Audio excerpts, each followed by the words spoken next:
A paz do Senhor Jesus, irmãos, paz e graça. Deus abençoe grandemente a vida de cada um de vocês. Nesse vídeo, eu quero mostrar que nenhum candidato à presidência do Brasil representa os cristãos e eu posso provar isso. Existem 3 pontos que eles precisariam defender para eles serem considerados pessoas com uma linha de raciocínio correta, conforme a palavra de Deus. Então, precisa ser contra o mal, e esse mal eu vou resumir em 3 pontos. Ainda existem outras coisas para a pessoa ser contra, só que esses 3 pontos ninguém tem sido contra e eu não tenho visto ninguém falar isso de forma clara e aberta, que essas 3 coisas estão erradas. Então, ele precisaria ser contra essas coisas. Existem hoje os piores e também existem os menos piores, e ir lá para votar no menos pior não faz a minha cara. Eu não tô afim de ser otário de votar no menos pior. Isso para mim não tá fazendo mais sentido. Então, vou mostrar aqui com base nas escrituras qual que deveria ser o posicionamento do cristão a respeito desse assunto, a respeito da sociedade e a respeito também da política. Então, tem pessoas que parece que vivem a vida inteira se preocupando o que o candidato tal está fazendo, o que o presidente tal está fazendo. Se você viver a vida assim, você não vai se preocupar com a palavra de Deus. E isso é fato, não é um achismo meu. Então, por isso que o meu conselho é: o seu voto verdadeiro é o que você faz todos os dias. É você buscar a palavra de Deus, é você se consagrar a Deus todos os dias, e que se a gente vive numa sociedade que te dá o direito, te dá a oportunidade de ir lá votar em qual você quer para ser o seu presidente, o seu deputado e tudo mais, você tem que esperar dele essas 3 coisas em que eu vou citar. Se ele defender essas 3 coisas, ele pode ser aceito. Se ele não defende, nos dias de hoje, ele não deve ser considerado alguém que representa algo positivo.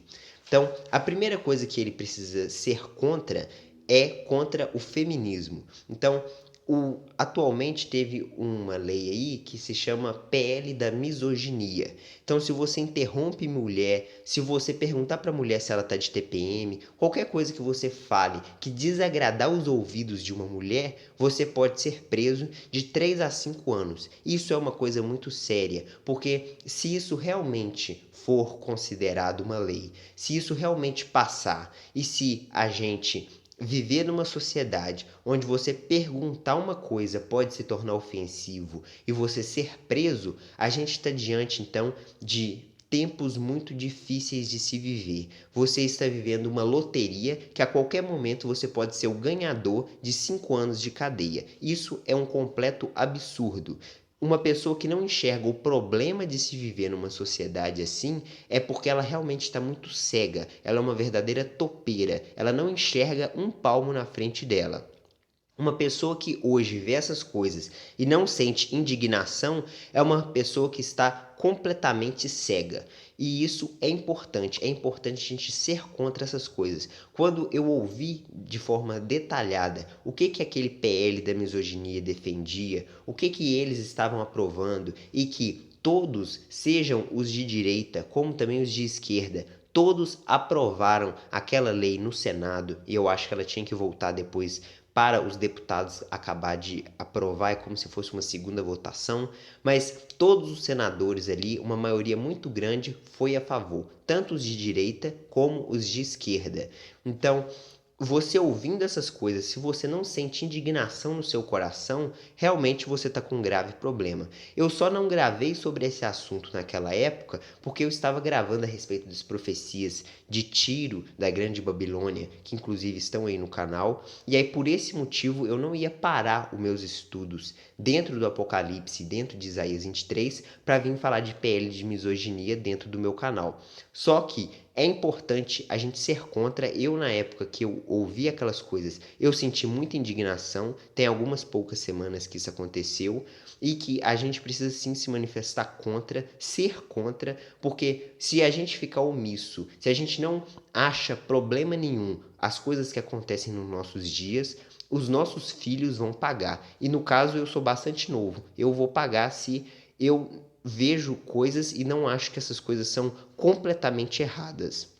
O primeiro ponto é esse candidato ser contra o feminismo, essa de colocar a mulher como se fosse uma deusa, como se fosse uma rainha, como se ela sempre tem razão, como que a mulher que é a cabeça do lar, isso é um completo absurdo. O feminismo entrou nas igrejas, o feminismo entrou na política, o feminismo entrou em todos os lugares. Quem é homem não tem direito nenhum nos nossos dias. Por quê? Porque as pessoas vivem uma cultura de idolatria com a mulher. Eles acham que a mulher é mais inteligente, a mulher é mais caprichosa, e até o candidato lá à presidência falou que as mulheres também são mais honestas do que os homens. Então elas sempre são tudo a mais. E aí o homem nunca vale nada. Então vou fazer a leitura de Isaías capítulo 3 também, para a gente entender melhor de onde vem a origem desse pensamento. Isso já vem desde a época dos profetas. Existiam pessoas que já falavam essas coisas.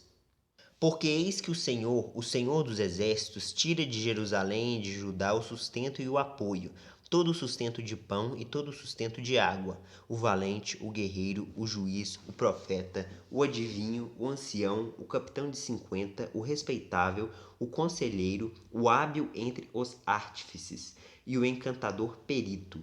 Dar-lhe-eis meninos por príncipes, e crianças governarão sobre eles.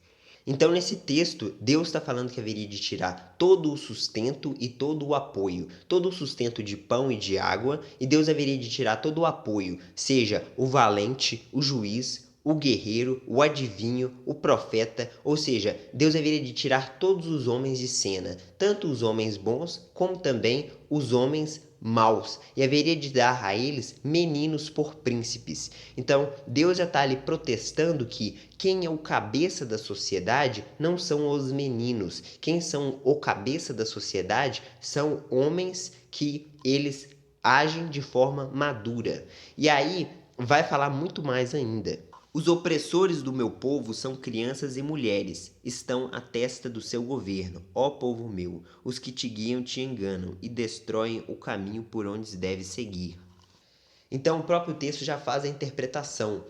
Os opressores do meu povo, eles são crianças e são mulheres, ou seja, eles agem de forma emocional, eles não estão agindo de forma racional, como um homem deveria agir, porque não é possível que naquela época as pessoas colocavam crianças e mulheres no governo. O problema é porque uma coisa que deveria ser considerada um escândalo, um completo absurdo, hoje é uma coisa que já é completamente normal. Colocar crianças para pregar no púlpito, colocar mulheres à frente do governo, todas essas coisas acontecem nos nossos dias. O profeta Isaías profetizou de forma muito clara o que haveria de acontecer. Colocar mulheres na testa do governo é um completo absurdo, porque Deus deu ao homem o fato de ele ser o cabeça. Deus estabeleceu isso para Adão e Eva. Deus confirmou isso no Novo Testamento, falando que o homem é o cabeça da mulher. Então, o candidato que não é contra o feminismo, independente se isso perde votos ou não, não interessa. Ele não sendo contra o feminismo, ele não sendo contra PL de misoginia, de você perguntar uma coisa para uma mulher e você ficar preso 3 anos numa cadeia, quem não é contra isso, você está manchando suas mãos de sangue. Inclusive, o profeta Isaías começa o livro dele falando disso, de que eu não ouço a oração de vocês, Deus falando. Eu não ouço a oração de vocês porque as mãos de vocês estão cheias de sangue. Ou seja, não é que aquelas pessoas haveriam matado uma pessoa ali, literalmente, mas significa que a omissão dessas pessoas, os pecados que eles cometiam, manchava as mãos deles de sangue. As coisas que eles defendiam, as coisas que eles acreditavam, matava pessoas, sangrava pessoas, fazia pessoas sofrer e isso é consequência do pecado, porque o pecado gera a morte. E aí, se você defende um candidato que ele não é contra essas leis aí de misoginia, significa que as suas mãos vão estar cheias de sangue. E eu não quero que vocês, irmãos, tenham as mãos cheias de sangue. As mãos de vocês têm que se apresentar puras para poder agradar a Deus e para que a oração de vocês seja ouvida. Mais importante do que defender o menos pior é ter as mãos limpas para quando você fizer a oração, Deus te escutar, porque Deus não ouve quem tiver com as mãos sujas de sangue.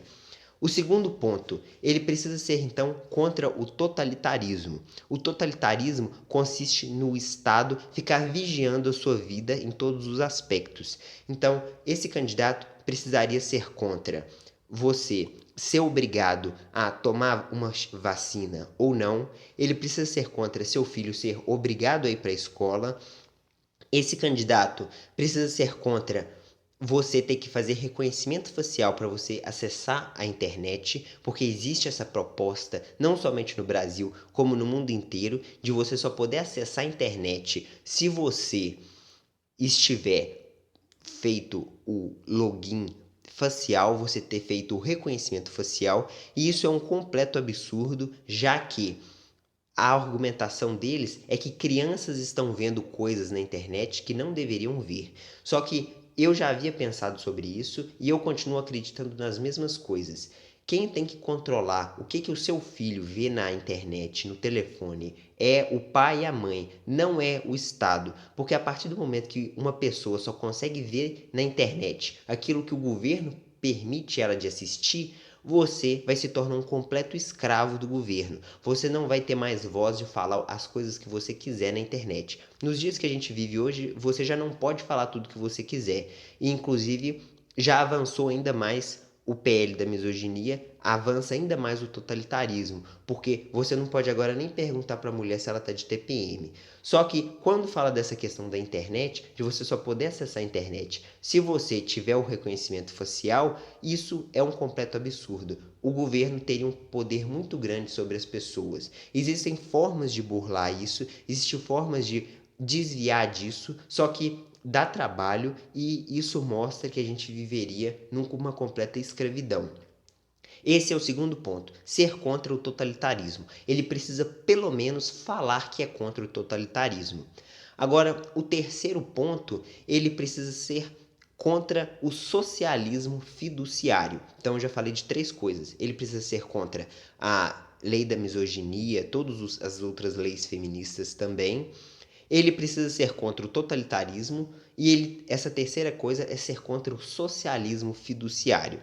O dinheiro que a gente usa hoje, esse dinheiro, na verdade, não é dinheiro. A gente usa uma dívida. Deus sempre foi contra a dívida dentro da Escritura, só que os tempos que a gente vive, as pessoas te incentivam a fazer dívidas para você comprar, seja um apartamento, seja um carro. O bonito é você financiar. A Bíblia sempre é contra dívida. Isso só é normal porque o dinheiro que a gente usa é um dinheiro podre, é um dinheiro sem lastro. Então, a humanidade usou ouro até 1971 e depois de 1971, a humanidade fez a quebra do padrão ouro. E essa quebra do padrão ouro faz com que, de tempos em tempos, a gente viva tempos de inflação, porque o nosso dinheiro ele não é lastreado em nada que seja físico. O socialismo fiduciário que eu me refiro ao fato do governo imprimir 20, 30% mais de reais todos os anos e isso empobrece as pessoas. A solução, ela não é coletiva, a solução ela é individual. É você entender o que é Bitcoin, é você entender que você tendo esse dinheiro, nem a mulher que te fizer a falsa acusação, nem o governo que tenta totalitarismo na sua vida e nenhum deles consegue pegar o seu dinheiro. Então você se torna soberano. É importante você estudar o que é Bitcoin, é importante você estudar o que é esse assunto, porque as coisas só estão piorando. Então, o objetivo desse vídeo é mostrar esses três pontos, mostrar que nenhum desses candidatos defende esses três pontos. Ser contra o socialismo fiduciário é ser contra a moeda fiduciária. Então, ser contra a moeda fiduciária é ele ser a favor de isenção para Bitcoin, ele ser a favor de não ficar fazendo declaração de endereço de chave pública dos seus satoshis para a Receita Federal, é ele ser a favor da liberdade. Existem muitos outros textos nas escrituras para a gente ser contra o feminismo, para a gente mostrar que o homem é o cabeça da família dele, o homem é o senhor da casa dele, E existem muitos outros textos também para a gente ser contra o totalitarismo. Em diversos momentos ali, no livro de Juízes, no livro de Reis, tem vários momentos onde reis, sejam estrangeiros ou do próprio povo, eles afligem o povo deles e isso é uma consequência porque o povo se desviou do Senhor. Então, Deus entrega o povo a governantes maus. Então, esse padrão ele se repete tanto no Antigo Testamento como também no Novo Testamento.